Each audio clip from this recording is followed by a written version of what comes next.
어떻게 시험을 이길 것인가, 이런 제목으로 말씀을 전하겠습니다. 우리는 중요한 것을 과소평가할 때가 많습니다. 세차 냄새 좋아하죠. 그러나 신앙의 상태 더 중요하게 생각해야 되지 않겠습니까? 우리는 유튜브 요리 채널이나 먹방 채널을 보면서 만족하는 것보다 사실은 영혼의 양식으로 채워야 될 부분이 많죠. 그러나 그런 부분들을 과소평가할 때가 있다는 것입니다. 사랑의 말, 축복의 말 중요함에도 불구하고 내가 더 옳게 여기는 것들을 주장하다가 도리어 사랑의 말, 은혜의 말 다 잊어버린다는 것이죠. 우리가 진정으로 맛보아야 될 영광을 걷어내고 가짜 영광에 파묻혀 살 때가 많다는 것입니다. 태초에 에덴 동산에 거했던 아담과 하와도 마찬가지였습니다. 하나님과 함께 살아가는 영광보다 자신이 주인 되는 삶의 영광, 그것을 추구하다가 몰락하고 말았다는 거죠. 여러분, 문제가 무엇입니까? 사람이 주인 되는 삶, 그거 심리학적으로 좋은 것입니다. 사람이 주인 돼서 자기 주체적으로 산다는 거, 그거 괜찮은 거 아니겠습니까? 그러나 인간이 주인된 삶이 완전한 행복을 누릴 수가 없다는 것입니다. 왜냐하면 사람이 영적인 존재이기 때문에 그렇습니다. 사람이 하나님으로 채워지지 않을 때는 영적인 공복감에 시달린다는 거죠. 여러분, 부자가 돼서 성공하는 거 얼마나 좋습니까? 좋은 옷 입고 좋은 차 타고 정말 남부럽지 않은 그런 삶, 고급 레스토랑 가서 육즙 가득한 스테이크를 썰면서 행복을 만끽하는 것, 그거 좋잖아요. 그렇지만 그럼에도 불구하고 그런 삶에 말할 수 없는 허무감, 공허함 밀려올 때 종잡을 수가 없다는 겁니다. 무엇으론가 채워야 될 것 같은 그런 갈망들이 마음속에 들어올 때 주체할 수 없는 나락으로 떨어지게 된다는 것입니다. 그게 바로 사단의 시험인 것입니다. 인디언 체로키족 추장에 유명한 얘기가 있죠. 자기 손자를 가르치면서 사람에겐 두 마리의 늑대가 있다. 악한 늑대가 있고 선한 늑대가 있다. 악한 늑대는 분노, 절망, 슬픔, 이런 고통을 준다. 선한 늑대는 사랑, 기쁨, 평강, 관대함, 이런 것을 준다. 그 얘기를 잠잠히 듣던 손자가 물었대죠. 누가 이겨요? 그랬더니 추장이 유명한 말을 했죠. 네가 먹이를 주는 늑대가 이긴다. 사람도 마찬가지입니다. 사람에게 하나님을 따라갈 것인가, 사단의 시험을 따라갈 것인가, 두 가지의 선택이 있다면 여러분 무엇을 선택하겠습니까? 태초 에덴 동산에 그런 시험이 있던 것입니다. 창세기 3장 5절 보면 너희가 그것을 먹는 날에는 너희 눈이 밝아져 하나님과 같이 되어 선악을 알 줄을 하나님이 아심이러라. 굉장히 근사해 보이죠? 하나님과 같이 되어지는 것. 그러나 그 안에 숨긴 시험이 무엇입니까? 하나님과 맞먹어라. 하나님같이 되라. 하나님을 반역해라. 하나님처럼 선악을 분별하는 그런 주제자가 되라. 네가 하나님이 돼야 된다. 그 얘기 아니겠습니까? 매력적이지만 굉장히 위험한 시험이었다는 거죠. 제가 옛날 부끄러운 얘기 하나 해드리면, 옛날 고등학교 수업에는요 교련 수업이라고 있었습니다. 그 모래총 들고 총검술을 하고 제식훈련하는 그런 시간이 있었어요. 어느 날 선생님이 숙제를 냈습니다. 총검술 16개 동작 그거 외워라. 그래서 우리 앞에 쫙 보여줬거든요. 그래서 저는 이제 또 성실한 학생이었기 때문에 집에 가서 굉장히 열심히 연습을 했습니다. 다 16개 동작하면 다시 원위치로 딱 돌아와야 되거든요. 열심히 연습하고 학교에 가서 교련 시간에 제 차례가 와서 멋지게 했는데 이상하게 원위치로 돌아와야 되는데 원위치로 돌아와 있지 않는 거죠. 사람들이 다 웃고 선생님이 저를 보면서 아주 참 이렇게 참 어리석은 학생처럼 저를 쳐다보더라고요. 너무 속이 상한 거예요. 아니 열심히 했는데 왜 안 되지? 그리고 저쪽 구석에 가가지고 서 있는데 선생님이 그렇게 미운 거예요. 차가운 눈빛으로 쳐다보는 선생님이 너무 미워서 약간 째려보고 있었는데, 여러분 그 옛날 고등학교 시절은 힘이 그 우위였던 시간입니다. 지금처럼 자비와 평강, 수업 시간에 엎드려 자고 이런 거 없어요. 기분 안 좋으면 그냥 날아가는 겁니다. 근데 째려보다가 선생님 눈을 마주친 거예요. 어떻게 됐을까요? 여러분의 상상에 맡기겠습니다. 저는 그때 째려보면 온몸으로 고생한다는 것을 몸소 체험했습니다. 여러분, 째려본다는 게 뭡니까? 맞먹는다는 거죠. 내가 너와 같다는 거죠. 내가 너보다 옳다는 거죠. 내가 너보다 우위에 있다는 거죠. 내가 너보다 더 똑똑하다는 거. 그런 게 째려본다는 의미 아니겠습니까? 그런 눈빛. 결국 교만이죠. 교만이 베이스가 된 그런 마음이 들켜버린 겁니다. 근데 성경은 이것을 죄라고 말하고 육신이라고 말한다는 겁니다. 태초에 사람의 마음을 점령한 시험이 이것이었어요. 보암직하고 지혜롭게 할 만큼 탐스러운 것인데 그것이 매력적인데 엄청난 위기를 불러온다는 것입니다. 결국 사람은 첫 아담의 실패로 말미암아서 모든 사람이 죄에 오염되어 버렸어요. 결과가 무엇입니까? 내가 하나님보다 낫다. 내가 하나님보다 옳다. 하나님은 부당하다. 이런 생각에 사로잡힌 채 모든 사람들이 살고 있다는 것입니다. 이것을 신학적으로 죄의 오염성, 죄의 전염성이라고 얘기를 하죠. 이것은 부모의 잘못이 자녀들에게 쉽게 전염되는 것과 똑같습니다. 저희 자녀들이 굉장히 착합니다. 부모의 말에 잘 순종합니다. 얼마나 순전한지 몰라요.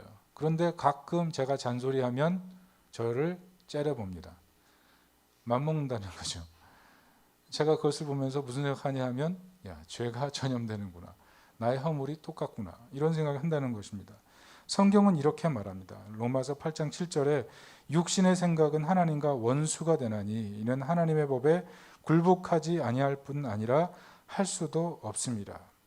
사람은 이전에는 하나님과 교제하는 축복을 누리게 됐습니다. 동행하는 축복.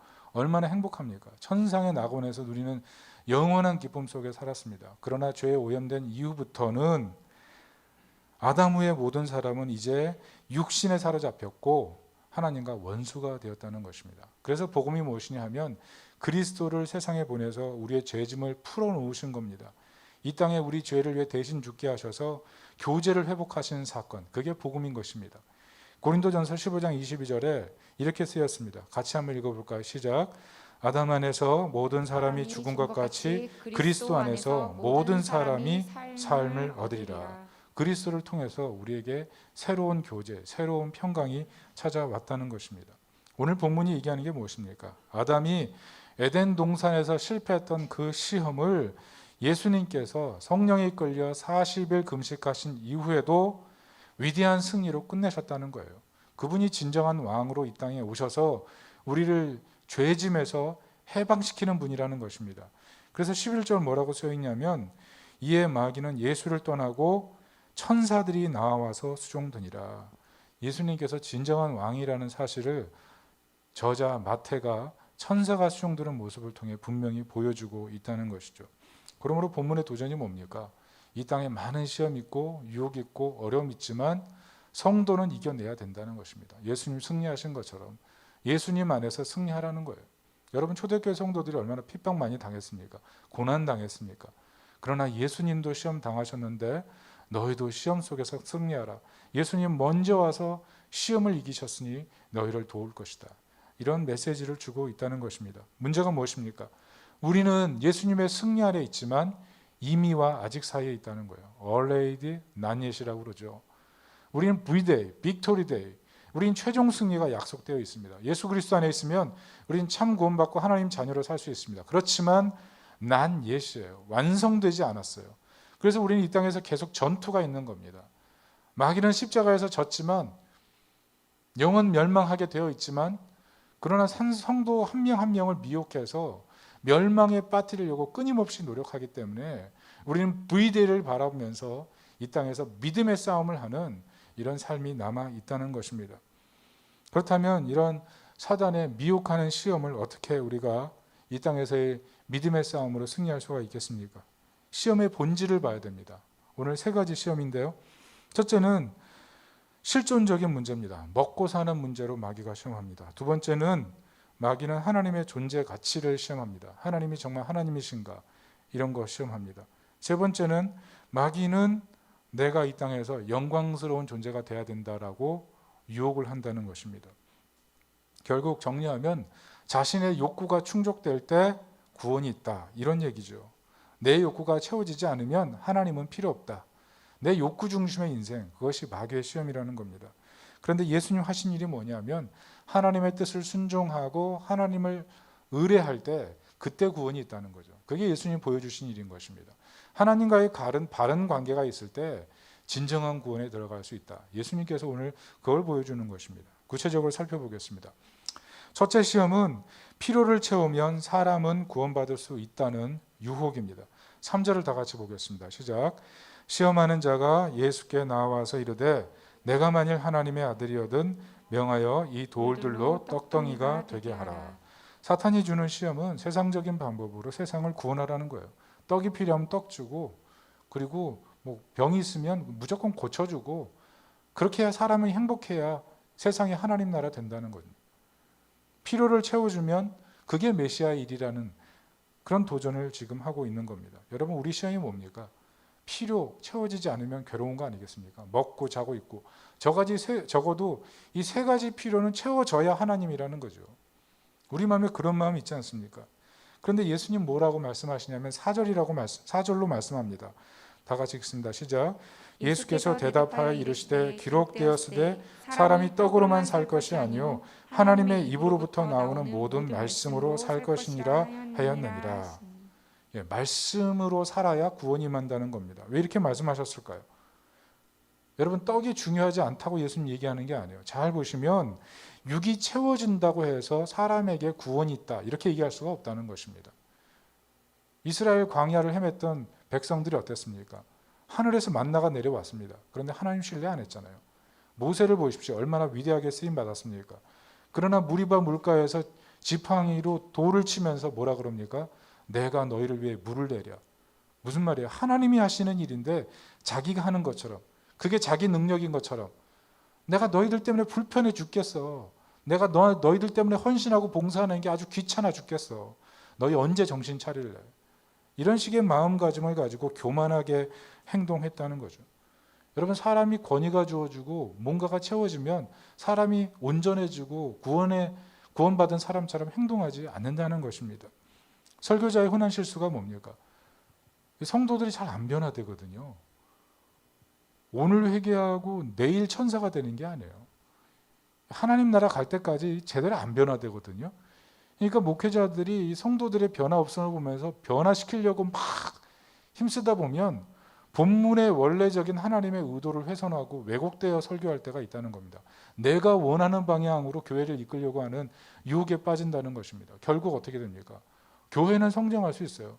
그런데 성도들은 도리어 율법주의자가 되고 도리어 성도들은 세상 속에서 하나님 말씀을 가지고 살지 못하니까 캐세라 될 대로 되라 이러면서 대충 신앙생활하는 그런 모습들도 생겨나게 된다는 것입니다. 결국 뭐죠? 세상이 왜 혼란한가 하면 욕망이 덜 채워져서가 문제가 아니라는 거예요. 욕망을 채워도 사람은 온전해질 수 없다는 겁니다.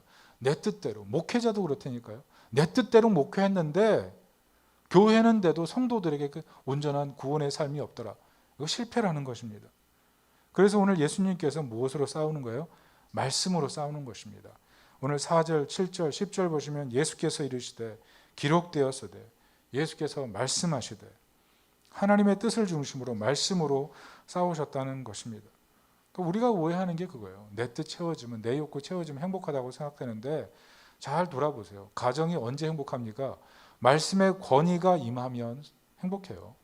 직장생활도 인간관계도 물질에 대한 문제도 하나님 말씀의 권위가 적용되면 거기에 샬롬이 있는 거예요. 말씀의 권위가 적용되지 아니하고 내 필요와 내 욕구를 중심으로 가다 보면 자기 신앙이 되는 거죠. 여러분 빵이 중요하지 않다고 예수님 얘기하는 게 아니에요. 빵을 먹어야 될 상황은 먹어야 되는 겁니다. 그런데 사람은 말씀으로 사는 거예요. 말씀으로. 하나님과의 바른 교제가 있을 때 진정 행복할 수 있다는 것입니다. 세상 보세요. 빵 없어서 사람들이 절망합니까? 물론 절망하죠. 그런데 기름 있고 보십시오. 다이아몬드 있고 금 있고 거기 죄와 죽음이 가득하지 않습니까? 온전함이 없다는 거예요. 그런데 오늘 사단이 하는 일이 뭐냐면 금식하신 예수님 앞에서 하나님을 신뢰하기보다 필요를 채우는 것을 가장 중요한 것으로 생각하게 만든다는 거죠. 그래서 마귀의 말이 하나님 말씀보다 옳게 여기게 만든다는 겁니다. 욕망 채우면 거기에 행복이 있다. 그러니까 여러분 욕망 채우고 나서 더 허무한 그런 경험들 하지 않습니까? 결국 하나님의 뜻을 멀리하는 그런 삶, 그게 나중에 너무 쉬워져 버리는 거예요. 말씀 읽고 기도하고 이게 사실은 생명줄 같았는데 나중에는 그거 중요하지 않게 생각하는 거예요. 왜? 그렇습니다. 우리 마음속에 내 욕구를 채우는 것을 행복의 일법칙으로 어느새 놔버리고 있기 때문에 그렇다는 것입니다. 여러분 빵이 중요하지 않다. 그것 말하는 거 아니에요. 빵이 먼저냐 말씀이 먼저냐 이거 말하는 거 아니에요. 시험은요 말씀으로 이기는 겁니다. 시험은 내 필요로 절대로 이길 수가 없어요. 시험은 하나님과 나와의 관계가 바로 될 때 이길 수가 있는 것입니다. 그리고 진정한 빵이 예수님인 것을 잊지 않으시기 바랍니다. 예수님은요, 예수님 주려고 온 거예요. 우리는 우리의 신앙이 언제 행복해지냐면 예수님으로 배불러야 진정한 행복이 있다는 것을 잊지 않으시기를 예수님의 이름으로 축원합니다. 두 번째는 하나님이 나를 존귀하게 만들어야만 하나님이라는 유혹이 있습니다. 여러분, 우리는 하나님의 자비를 빌미로 고난의 상황 속에서 하나님의 구원을 요구할 때가 있습니다. 물론 옳죠. 그럴 수 있습니다. 그렇지만 위험 속에 들어가서 하나님이시니 나를 구원해 내십시오, 이렇게 말하는 건 좀 부당하죠. 여러분, 대부분 우리의 시험의 문제가 뭐냐면 잘 되면 내 탓이고 안 되면 하나님 탓 아닙니까? 뭐 좀 안 되면 무조건 하나님 탓. 하나님은 어디 계셔? 하나님이 계시면 이럴 수가 있나? 그렇게 해석해서 결국은 하나님을 배제하고 내가 원하는 행복을 내가 추구하겠다는 거 아니에요? 우리는 고난의 상황이 오면 어느새 그렇게 행동해요. 하나님 계시면 내 눈앞에 나와 보세요. 하나님이 계셨으면 우리 가정이, 하나님이 계셨으면 내 친구가, 하나님이 계셨으면 내 삶이 이렇게 될 수는 없잖아요. 이런 부당함에 대한 논리적 반박, 내 삶에 하나님이 계셔야 되는 상황에 왜 돕지 않으십니까? 우리가 이런 고민 너무 많이 한다는 거죠. 기도해도 응답하지 않을 때, 의롭게 충성하고 헌신했는데도 내 삶이 엉망이 되어갈 때, 난 그래도 믿음으로 살고 있는데 주변의 사람들이 다 믿음으로 사는 것이 의미가 없다고 힐난하고 반박할 때, 그때 우리 마음까지 정말 이대로 가는 것이 옳은가, 이런 회의에 빠진다는 것입니다. 그러나 그럼에도 불구하고 고난 속에서 하나님의 계획하신 것이 가장 옳다는 그런 믿음으로 버티는 것, 그게 믿음이에요. 왜냐하면 하나님 온 땅의 주인이시기 때문에. 문제는 우리가 하나님의 뜻과 계획을 내 계획에 자꾸 맞추는 거예요. 내 욕심대로 돼야 그게 하나님인 것처럼 얘기하기 시작한다는 거죠. 그게 오늘 5절 6절입니다. 같이 한번 읽어볼까요? 시작. 이에 마귀가 예수를 거룩한 성으로 데려다가 성전 꼭대기에 세우고 이르되 내가 만일 하나님의 아들이여든 뛰어내리라. 기록되었을 때 그가 너를 위하여 그의 사자들을 명하시리니 그들이 손으로 너를 받들어 돌에 부딪히지 않게 하리오다 하였느니라. 성전 꼭대기에서 뛰어내리라는 거예요. 하나님의 아들이여든, 하나님의 아들이면 하나님이 친히 너를 보호하실 것이다. 예수님도 시험하고 하나님도 시험하는 거죠. 하나님의 하나님임을 증명하라는 거예요. 그래서 7절에 예수님께서 주 너의 하나님을 시험하지 말라 하였느니라, 이렇게 이해하시는 겁니다. 사단이 노리는 게 뭐냐면 하나님의 계획은 인류 구원이거든요. 그런데 예수님만 구원하라는 거 아니겠어요? 하나님의 계획은 하나님의 존재를 스스로 드러내서 증명하는 게 하나님의 계획이 아니에요. 하나님의 섭리와 하나님의 통찰을 우리가 어떻게 다 헤아릴 수가 있겠어요? 그런데 만약 사단의 뜻대로 한다 그러면 사단의 계획 아래 움직이는 존재가 돼버리는 거잖아요. 그러니까 하나님의 아들을 고난이라는 상황에 몰아놓고 하나님의 존재를 증명해서 하나님을 가치없는 존재로 만들어버리는 것, 그게 사단의 시험이에요. 우리가 인생에서 고난을 많이 당하는데 그때 마귀가 끊임없이 우리에게 그런 시험을 줍니다. 하나님이 계시면 이럴 수 있느냐, 그 시험을 우리에게 끊임없이 준다는 거예요. 그런데 생각해 보십시오. 우리 인간의 눈과 매 9.0의 눈 비교할 수 있습니까? 우리 인간의 눈과 현미경의 눈 비교할 수가 있어요? 어린 아기의 눈과 성인의 그 감성과 지성을 비교할 수 없는 것처럼 사람의 계획과 하나님의 계획을 어떻게 비교할 수 있겠습니까? 그런데 우리는 시험에 들면 하나님의 존재부터 따지고 들어가는 거예요.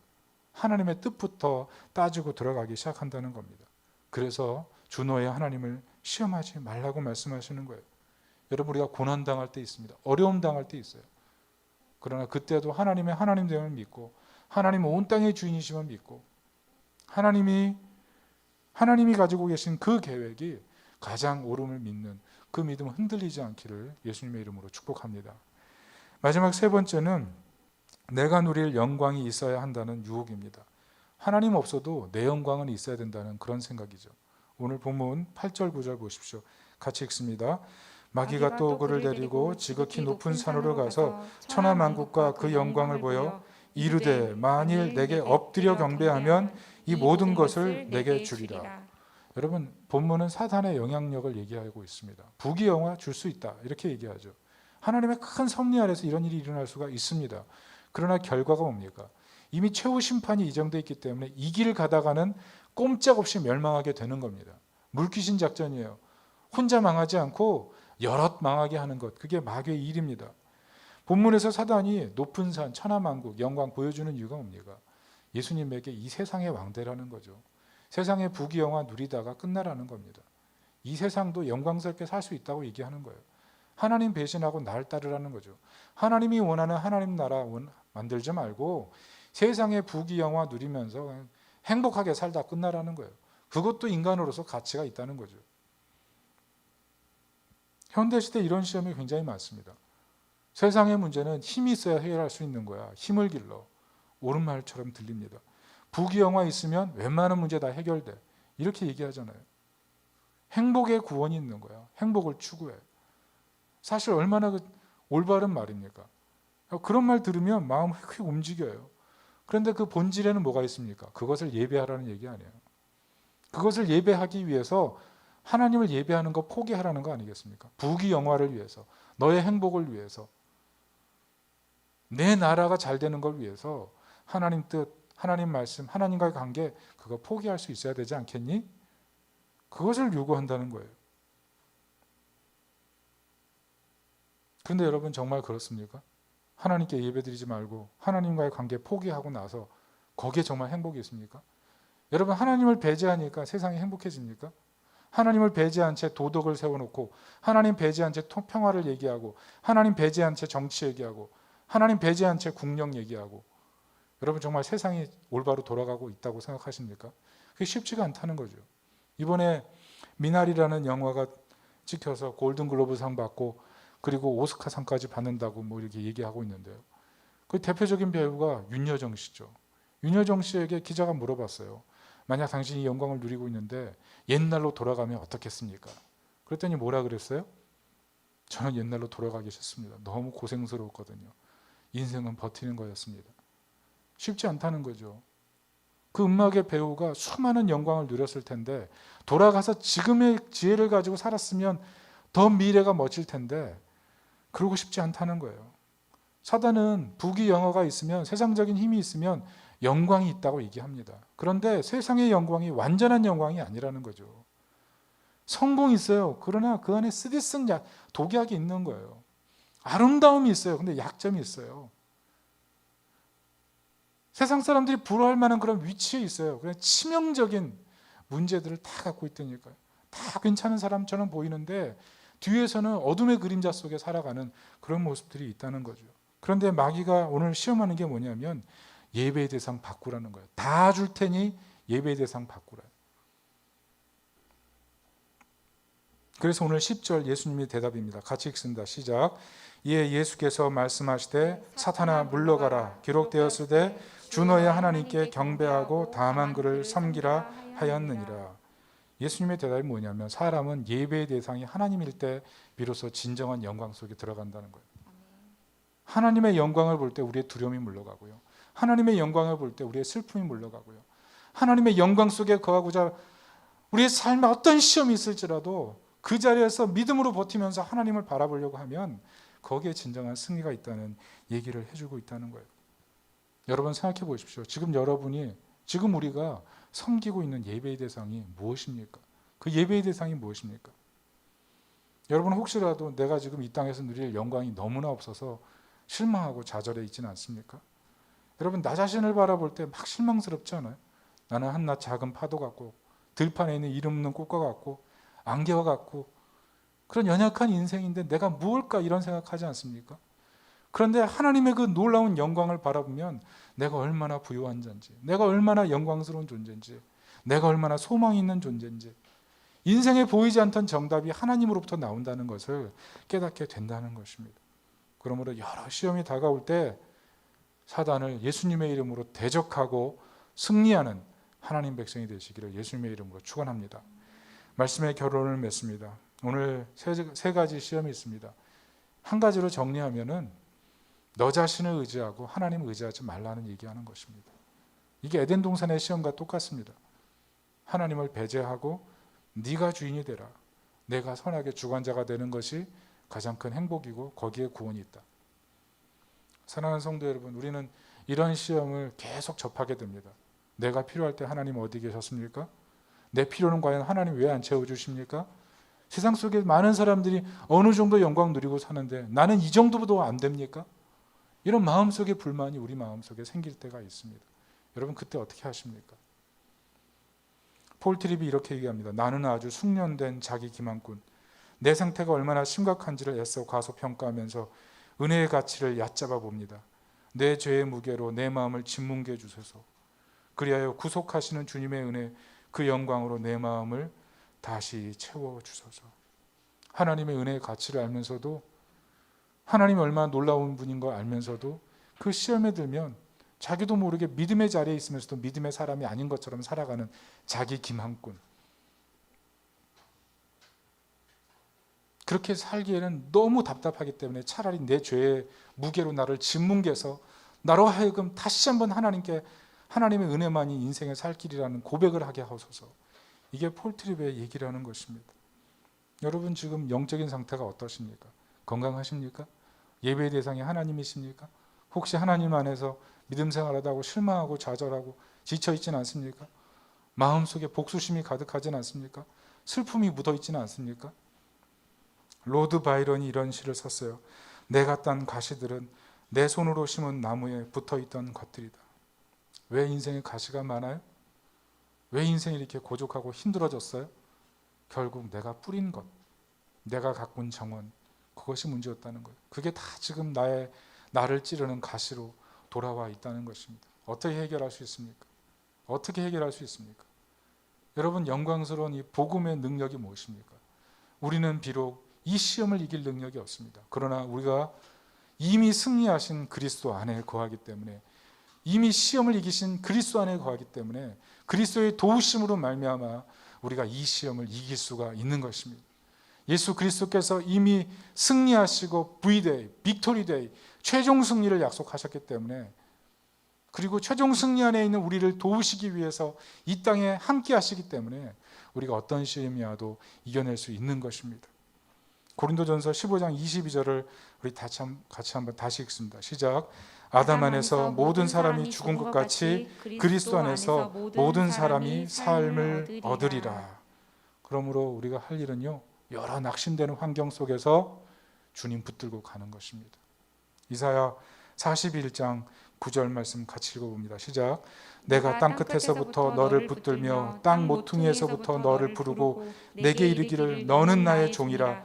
내가 너를 택하고 싫어하여 버리지 아니하였노라 하였노라. 우리를 볼 때는 안개와 같은 거예요. 우리를 볼 때는 작은 파도 같은 거예요. 우리를 볼 때는 아무것도 아닌 것 같아요. 그냥 맨날 방황만 하고 쓸데없는 존재 같고 들판에 이름 없는 들꽃과 같아서 그냥 사라져도 누구도 신경 안 쓸 것 같은 그런 존재와 같은데 나도 내가 싫을 때가 있는데 그런데 하나님은 너를 싫어 버리지 아니하노라. 내가 너를 택하였고 내가 너를 지명하였노라. 내가 너와 영원히 함께하겠다. 이게 바로 복음인 것입니다. 왜요? 예수 그리스도를 통해서 우리에게 온 은혜 때문에 그렇습니다. 그리스도가 이 땅에 오셔서 우리 죄를 위해 대신 십자가 지시고 우리의 죄와 허물을 껴안고 죽으셨기 때문에 우리는 이제 더 이상 절망과 죄에 사로잡혀 있지 않고 하나님의 자녀로 살게 된 것입니다. 그게 바로 임마누엘이에요. 임마누엘. 우리는 예수님을 통해서 영원한 하나님의 품에 안기게 된 것입니다. 그게 바로 복음입니다. 최근 어떤 미국 여성이 가정 불화 때문에 엄청 스트레스를 받았던 것 같아요. 여러분 가정이 평안하지 못하면 너무 힘듭니다. 그런데 그 여인이 그날따라 남편하고 굉장히 스트레스가 많았던 것 같아요. 너무 속상해서 차를 타고 그냥 고속도로로 나왔습니다. 그럼 운전하는데 분노의 감정이 절제가 안 됐나 봐요. 그래서 엑셀을 막 밟고 가니까 차들이 놀라죠. 막 고속 질주 미친 듯이 가니까. 여러분 미국은 그렇게 고속도로 하이웨이에서 막 미친 듯이 운전하고 그러면 헬리콥터 뜨고 막 순찰차 달려옵니다. 실항으로 막 방송 중계하고 그래요. 근데 보니까 유색인종 흑인이에요. 흑인 여자가 미친 듯이 질주하니까 걱정하는 거죠. 시청자들이. 저 사람 잡히면 또 큰일 날 텐데. 아니나 다를까 백인 경찰들이 막 추월해서 결국 잡았어요. 이제 어떤 사건이 벌어질지 몰라요. 또 수갑 채워서 뒤로 꺾고 목 조르고 무슨 일이 생길지 몰라요. 근데 백인 경찰이 가서 다가보니까 흑인 여성이 막 오열하고 울고 있는 거예요. 그것을 보면서 백인 기사들이 했던 일은 그냥 아무것도 없어요. 문을 열고 다가와서 그 여인을 그냥 껴안아줬어요. 많이 힘들죠. 아무 말 없이 그냥 껴안아줬어요. 그랬더니 그 여인이 거기서 오열을 하고 한참 울다가 평온을 되찾고 집에 돌아가는 뭐 그런 얘기로 끝났습니다. 여러분, 살다 보면 그냥 안아주기만 해도 해결될 문제들이 많아요. 안아주기만 해도.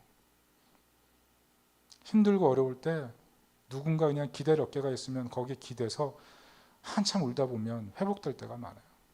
근데 그건 기댈 어깨도 없는 게 현실 아닙니까? 그것 때문에 힘든 거죠. 우리가 기댈 데가 없어요. 사실은 이 땅을 살아가는 많은 젊은이들이 기댈 데가 없고 학생들이 기댈 데가 없고 결혼한 가정들도 남편 아내가 서로를 기대지 못하고 가정이라고 있지만 풀뿌리 같이 다 흩어져 있고 서로 기댈 데가 없는 게 바로 인생 아닙니까? 그런데 예수님 하신 일이 뭐냐면 지쳐 있고 방황하는 우리를 안아주시기 위해서 이 땅에 오신 거예요. 우리의 허물을 위해서 최후 심판받을 그 우리의 모습을 위해서 대신 이 땅에 오셔서 우리를 껴안으시고 주님이 다 우리 위해 짐지신 것, 그게 바로 복음이 아니겠습니까? 예수님 하신 일은 그거예요. 하나님께서 우리를 안으실 수 있도록 예수님이 먼저 우리를 안아주신 거예요. 그래서 하나님이 우리를 보시고 안으실 수밖에 없게 만들어 오신 상태, 그게 바로 우리의 자녀의 상태인 것입니다. 여러분, 우리는 예수님 통해서 더 이상 의미 없는 존재가 아니에요. 방황해도 방황이 아니에요. 시험 들어도 시험이 아니에요. 우리 예수님 안에 있으니까, 예수님의 승리 안에 있으니까, 최종 승리 안에 있으니까, 비록 시험이 오고 유혹이 오고 내가 아무 가치가 없고 내 존재가 안개와 같고 들판에 있는 들꽃과 같고 필요 없는 것 같고 내가 스스로를 봐도 쓸데없는 것 같고, 그럼에도 불구하고 그렇잖아요. 우리가 그리스도 안에 거하니까 우린 가장 소중한 존재인 거예요. 임마누엘의 하나님이 우리와 함께하기 시작한 거예요. 우리 인생은 복된 것입니다. 어떤 시험이 있을지라도 이 믿음 가지고 흔들리지 마시고 꿋꿋하게 믿음 지켜 승리하시기를 예수님의 이름으로 축원합니다. 아멘. 우리 찬양하겠습니다. 온 땅의 주인 찬양하겠습니다.